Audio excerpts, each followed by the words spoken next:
रिक्षा टॅक्सीचे जे काही नवीन परवाने असतील तर परप्रांतीयांचा विचार करण्याऐवजी जर 70% परवाने हे मराठी माणसांसाठी आरक्षित ठेवले तर तुम्हाला तो मराठी शिकवण्याची दुसऱ्यांना गरजच लागणार नाही. तर बाळासाहेबांचा विचार पुढे घेऊन जाण्याचा आदर्श मार्ग उद्योगधंदे जे आहेत त्यामध्ये देखील मराठी माणसाने शिरकाव करावा किंवा हे उद्योगधंदे देखील त्यांनी ताब्यामध्ये घ्यावे.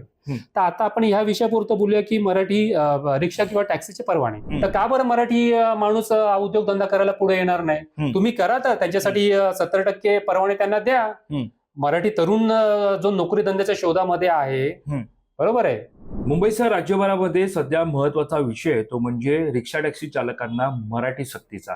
जे रिक्षा टॅक्सी चालक परप्रांतीय आहेत त्या प्रत्येकाला मराठी आली पाहिजे, व्यावहारिक मराठी, व्यावसायिक मराठी भाषा ही त्याला बोलता आली पाहिजे आणि जर मराठी बोलता आली तरच त्याला लायसन्स हे त्याच्याकडे टिकवता येणार आहे. ही सध्या परिवहन मंत्र्यांची अट सध्या पाहायला मिळते आणि या संदर्भातली महत्वाची अपडेट अशी आहे की ठाण्यामध्ये जवळपास 1 ते 1.5 लाख रिक्षा चालक जे आहेत त्यांना प्रमाणपत्र जे आहेत ते दिलेलं आहे, ज्यांच्या जवळपास मुदत होती त्यांना मराठी शिकण्यासाठीची आणि ती मुदत संपली आणि त्यानंतर त्यांना जे प्रमाणपत्र आहे ते दिलं. मात्र सध्या आता महत्वाचा मुद्दा आहे तो म्हणजे मराठी सक्तीचा आणि या सगळ्यासोबत चर्चा करण्यासाठी आपल्यासोबत आपलं महानगरचे वरिष्ठ पत्रकार निलेश अहिरे सर आहेत. सर, ज्या प्रकारे पाहतोय मुंबईमध्ये असेल आणि संपूर्ण राज्यभरामध्ये असेल महत्वाचा मुद्दा झालेला आहे मराठी सक्तीचा. रिक्षा टॅक्सी चालक आहेत ज्यांना मराठी आली पाहिजे, मात्र सध्या परप्रांतीय रिक्षा टॅक्सी चालकांची मुंबईत असेल, ठाण्यात असेल, प्रमुख शहर आहेत, राज्यभरामध्ये असेल, सध्या त्यांची गर्दी मोठ्या प्रमाणात पाहायला मिळते. मग अशा परिस्थितीमध्ये 3 महिन्यांची मुदत त्यांना दिली जाते आणि त्यानंतर आता जर मराठी आलं नाही तर लायसन्स रद्द केलं जाईल. कसं पाहताय सर याकडे? नाही, मुख्यतः स्तुत्य उपक्रम आहे जे काही परिवहन विभागाने ठरवलं होतं.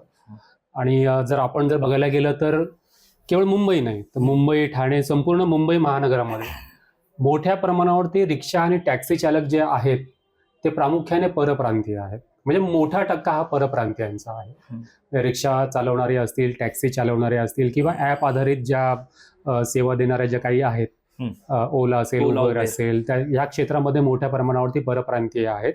आणि प्रवासी अर्थातच जे महाराष्ट्रामधले आहेत, कॉस्मोपॉलिटन आपण सगळेच आहोत, त्याच्यामध्ये मराठी आहे, इतर भाषिकही आहेत. आणि मुंबई आणि ठाणे जर सोडलं तर महानगरातल्या इतर क्षेत्रामधलेही मोठ्या प्रमाणावरती मराठी भाषिक जे आहेत, प्रवासी आहेत. तर प्रवाशांसोबत तुम्हाला जर संवाद साधायचा आहे तर इकडची स्थानिक भाषा अर्थातच मराठी आहे. तर मराठीतून संवाद साधणं फार महत्वाचं आहे. एखाद्या प्रवाशाने सांगितलं की अमुक ठिकाणी मला घेऊन चल, तमुक ठिकाणी मला घेऊन चल, किंवा एवढं तर त्या ड्रायव्हरला, चालकाला कळालं पाहिजे. किंवा त्याला विचारता नाही की मला या ठिकाणी तुम्हाला घेऊन गेलेलं तर चालेल का, इथून जवळचा रस्ता हा आहे. तर किमान हा जो संवाद आहे हा संवाद मराठीतून व्हावा, एकमेकांना मराठी लँग्वेज भाषा कळावी, याकरिता हा जो उपक्रम जो परिवहन विभागाने जो काय राबवला तो स्तुत्य असं म्हणावं लागेल. आणि हे काही तुम्हाला 10वी किंवा 12वीची परीक्षा देण्या एवढं काही अवघड गोष्ट तर नव्हती. तुम्हाला एक व्यावहारिक भाषा शिकायची मराठीतली. म्हणजे तुम्हाला ग्रीट करायचंय की तुमचं स्वागत आहे, रिक्षामध्ये बसा, कुठे जायचंय, पण भाऊ, दादा वगैरे जे बेसिक लेवलचं आपण म्हणूया ना, बेसिक लेवलचं कम्युनिकेशन ते येणं महत्वाचं आहे. आणि त्याकरिता हे जे काही शिकवलंय या मागच्या काही 3 महिन्यामध्ये आणि आता त्यांना जे काही प्रमाणपत्र दिलेलं आहे तर किमान बेसिक मराठी आलं पाहिजे. त्या दृष्टिकोनातून हा पॉझिटिव्ह उपक्रम म्हणावा लागेल. ज्या वेळेला आपण ऑन रोड जेव्हा याची चाचपणी करण्यासाठी उतरलो होतो त्यावेळेला बरेच रिक्षा टॅक्सी चालक होते, त्यांचं असं म्हणणं होतं की आम्ही मराठी शिकायला तयार आहोत, आम्ही ज्या प्रकारे सरकार सांगते त्यानुसार आम्ही मराठी शिकू. त्यांची अशी तयारी होती की जर आम्हाला मराठी नाही आली, 3 महिन्यानंतर आमचं लायसन्स रद्द झालं तर आम्ही आमच्या मूळगावी जाऊ आणि तिकडे काहीतरी व्यवसाय तो करू.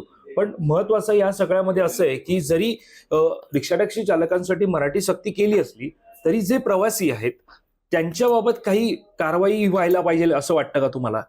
नाही, मी दोन्ही बाजूने म्हणेल की पहिली गोष्ट तर तुम्हाला या ठिकाणी महाराष्ट्रामध्ये व्यवसाय करायचा तर रिक्षा टॅक्सी चालक कोणीही असू दे तर त्याला मुजोर भूमिका घेऊन चालणार नाही. बरोबर. तर तुम्हाला मनमिळावू भूमिकाच घ्यावी लागेल. बरोबर आहे. महाराष्ट्रामध्ये जर तुम्ही राहताय तुम्हाला किमान मराठी ग्राहकांसोबत, ज्या ग्राहकांच्या जीवावरती तुम्हाला धंदा करायचा, तुम्हाला पोट भरायचंय आणि तुम्हाला सरकारने काही नियम आणि बंधनं जर टाकलेले आहेत तर तुम्हाला ते शिकणं क्रमप्राप्त आहे. तुम्हाला त्या नियमामध्ये राहणं गरजेचं आहे. त्यामुळे तुम्ही अशी भाषा करून चालणार नाही की मी मराठी शिकणार नाही किंवा मी माझ्या भले गावाला जाईन पण मी मराठी शिकणार नाही, अशी बरोबर. मुजुरी करून चालणार नाही. तुम्हाला जर या ठिकाणी महाराष्ट्राच्या धर्तीत, महाराष्ट्राच्या जमिनीवर जर तुम्हाला व्यवसाय करायचा आहे, जर तुम्हाला कमाई करायची आहे, तर तुम्हाला मराठी हे शिकावंच लागेल. पहिली गोष्ट ती. आणि दुसरी जी महत्वाची गोष्ट जे तुम्ही सांगितलं आता, की जो ग्राहक आहे मराठी विशेष करून, तर जर मराठी आहात तुम्ही आणि जर सरकारने जर चालकांना मराठी कंपल्सरी केलेली आहे, तर तुम्ही देखील तुमचं पण कर्तव्य की तुम्ही बरोबर. देखील मराठीतून बोललं पाहिजेत ना, की दादा मला अंधेरीला घेऊन चल, मला वांद्र्याला घेऊन चल, आणि किंवा मला इथून डावीकडे घेऊन चल, उजवीकडच्या रस्त्याला घेऊन चल, किंवा जे काही जुजबी म्हणजे त्यालाही समजेल, आपल्यालाही बोलायला अडचण नाही किंवा त्यालाही समजायला अडचण नाही, अशा स्वरूपामध्ये मराठी आपणही बोलू शकतो. पण सुरुवात देखील प्रवाशांनी केली पाहिजे, खास करून मराठी प्रवाशांनी केली पाहिजे ना. तुम्ही जर त्याशी हिंदीतून डायलॉग कराल, हिंदीतून संभाषण कराल, तर तुम्हाला प्रत्युत्तर देखील त्याच पद्धतीचं मिळेल. त्याच्यामुळे सुरुवात देखील तुम्ही प्रवाशांनी मराठीतूनच केली पाहिजे. नक्की सर. पण आता प्रश्न असा आहे की रिक्षा टॅक्सी चालक आहेत त्यांना मराठी सक्ती केली जाते, पण मग असा निर्णय घ्यायला काही हरकत असेल का की जर जे सक्ती केली जाते मग ती पूर्णपणे जे नवे परवाने जे दिले जात आहेत तर त्याच्यामध्ये थेटपणे 100 पैकी 70% ही मराठी सक्ती असली पाहिजे? बघा कसं आहे, परिवहन विभाग असू दे किंवा आपले परिवहन मंत्री आहेत प्रताप सरनाईक यांनी अतिशय ही मोहीम जी आहे स्तुत्य पॉझिटिव्हली हे केलेली आहे. आणि शिवसेना अर्थात ज्या सरकारमध्ये सोबतचा पक्ष आहे, बाळासाहेबांच्या विचाराने चालणारं हे सरकार आहे असं सांगितलं नेहमीच. आणि ही जी काही ड्राईव्ह किंवा ही जी काही मोहीम आहे ती पण बाळासाहेबांच्या विचारांनी प्रेरित होऊन ही या मोहिमेला सुरुवात केलेली आहे असं परिवहन मंत्री नेहमीच सांगतात, दावा करतात. आणि पॉझिटिव्हच आहे, त्याच्यामध्ये काही हरकतच नाही. महत्वाचा मुद्दा असा येतो की ह्या परप्रांतीयांना तुम्ही मराठी शिकवताय, बरोबर, परंतु बाळासाहेबांचे विचार असे होते की मुंबईमध्ये राहणारा, महाराष्ट्रामध्ये राहणारा, ज्यांनी मुळात शिवसेना पक्षाची स्थापनाच इकडून झाली होती की मराठी माणसांना त्यांचा न्याय मिळवून देण्यासाठी, न्याय हक्क मिळवून देण्यासाठी म्हणून शिवसेनेची स्थापना झाली. आणि जी सगळ्यात पहिली मोहीम जी झाली, जी दाक्षिणात्य लोकांविरुद्ध, की जे सरकारी नोकरी आहे किंवा खासगी आस्थापना आहे त्या ठिकाणी मराठी माणसांना प्राधान्य दिलं जावं. आणि बाळासाहेबांचा विचार काय एवढ्या पुरता मर्यादित नव्हता. बाळासाहेबांचं व्हिजन असं होतं की केवळ नोकरीच नव्हे तर लहान मोठे उद्योगधंदे जे आहेत त्यामध्ये देखील मराठी माणसाने शिरकाव करावा किंवा हे उद्योगधंदे देखील त्यांनी ताब्यामध्ये घ्यावे. तर आता आपण ह्या विषयापुरतं बोलूया की मराठी रिक्षा किंवा टॅक्सीचे परवाने. आणि आता अर्थातच हे खातं शिवसेनेच्या मंत्र्याकडे आहे.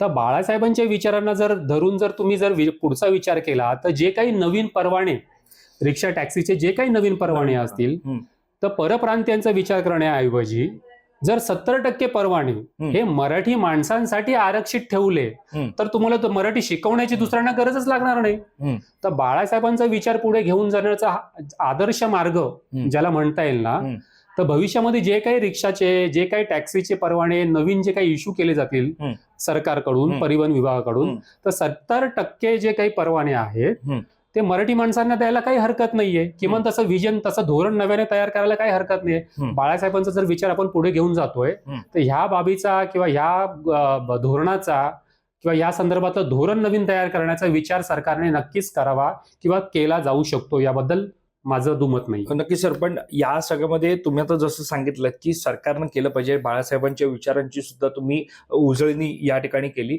मात्र महत्वाचं आहे ते म्हणजे परप्रांतीय रिक्षा चालक, ज्याच्यामध्ये दुमत ही याच राजकारणामध्ये पाहायला मिळतात. एकीकडे शिवसेना आहे जी मराठी सक्ती संदर्भातली बोलताना पाहायला मिळते, मात्र त्यांच्याच महायुतीमध्ये पाहायला गेलं तर अनेक राजकीय नेते मंडळी आहेत जे परप्रांतीय आहेत, जे खरं तर त्यांची भाषा ही वेगळी आहे, ज्यांची भाषा मराठी नाहीये, तर त्यांच्याकडून सुद्धा या जे शिवसैनिक आहेत, बरंचसं पाहायला गेलं तर उदाहरणार्थ संजय निरुपम जर घ्यायला झालं तर त्यांचं असं म्हणणं असतं की जे व्यवसाय करायला आले तिकडे तर त्यांना आपण भाषेची सक्ती का करतोय? नाही, भाषेची सक्तीचं आता ही जुजबी आपण करतोय. आपण मगाशी मी जो विषय केला की तुम्हाला एसएससीची एक्झाम द्यायची नाही किंवा तुम्हाला डिग्री घ्यायची नाहीये मराठी, बरोबर आहे, मराठी नाही, तुम्हाला जुजबी व्यावहारिक शिक्षण घ्यायचं आहे. आणि जर आपण म्हणतोय की 1.5 लाख लोकांना जर कार प्रमाणपत्र वाटण्यात आलं, 1.5 लाख लोक म्हणजे जे रिक्षा चालक आहेत, टॅक्सी, ही संख्या कमी नाहीये, लक्षात घ्या. 1.5 लाख ही संख्या कमी नाही. याचा अर्थ काय आहे, त्यांनी 1.5 लाख जे काही रिक्षा चालक आहेत, टॅक्सी चालक आहेत, त्यांनी देखील पॉझिटिव्हली, अतिशय सकारात्मक पद्धतीने व्यावहारिक मराठी शिकलेली आहे. ही पॉझिटिव्ह गोष्ट आहे फार. बरोबर. जे काही उर्वरित आहे ते पुढच्या काही दिवसात शिकतील किंवा शिकत त्या प्रोसिजर मध्ये असतील ते, तर फार काही कठीण नाहीये. संजय निरुपम यांचं ते सोडा, ते राजकीय मत असेल त्यांचं किंवा जो काही त्यांचा वोट बँक असेल त्या दृष्टिकोनातून ते बोलले असेल, पण मी जो मुद्दा इथे अधोरेखित करतोय, 1.5 लाख टॅक्सी रिक्षा चालक जे आहेत, जे परप्रांतीय आहेत, ते मराठी व्यावहारिक शिकले ना, आणि ह्या मोहिमेच्या अंतर्गत शिकलेले आहेत, ज्यांना प्रमाणपत्र दिलेलं आहे, ज्यांना जुजबी मराठी कळतंय, जे बोलू शकतील. आणि आणखी काही प्रोसिजर मध्ये असेल, आणखी समजा आपण म्हणूया 1.5 लाख. आपलं असं म्हणणं नाहीये की कोणाकडून त्यांचा व्यवसाय किंवा उद्योगधंदा हिरावून घेतला जावा. बरोबर. जे काही त्यांचे परवाने आहेत ते तर चालूच राहतील.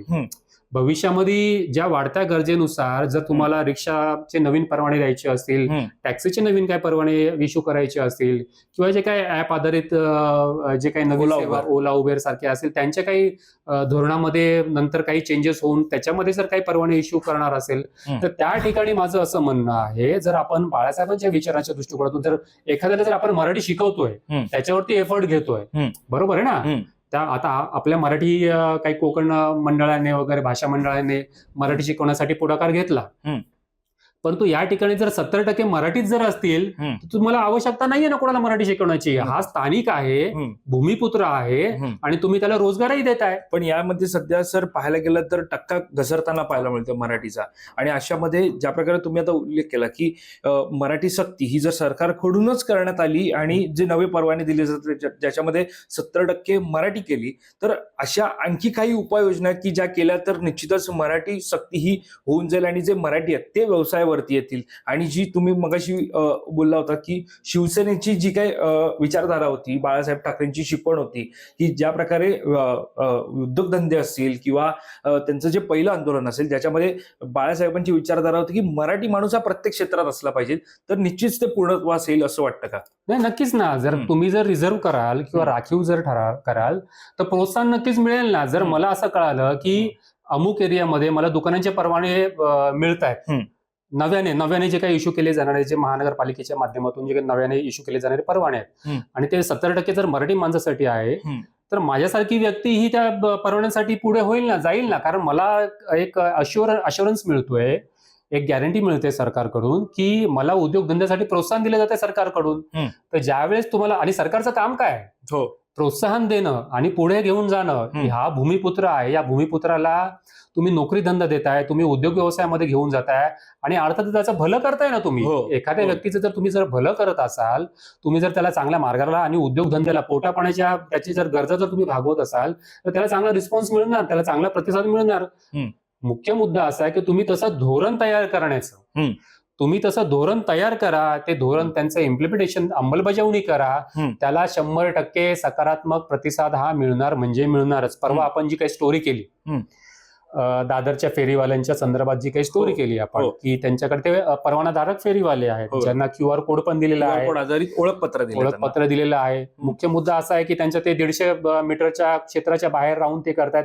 फक्त मुद्दा असा येतो की महानगरपालिकेने ते जागा क्षेत्र निश्चित केलेलं नाहीये, फेरीवाला झोन ना फेरीवाला झोन, त्यांचं ते रिझर्व्ह व्हायचंय, त्या जागा त्याचा हे करायचंय, त्यांना मॅपिंग करायचंय किंवा काय.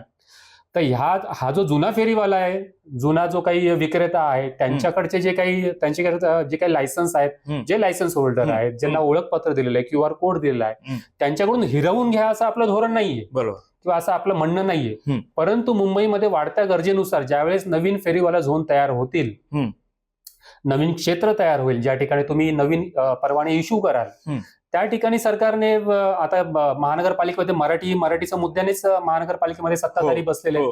मग ते भाजपचे असेल, शिवसेना देखील त्याच्यामध्ये आहेत. शिवसेना बाळासाहेबांच्या विचारावर चालणारी आहे, पूर्ण महायुती आहे, भाजप बाळासाहेबांच्या विचारांना मानणारी आहे.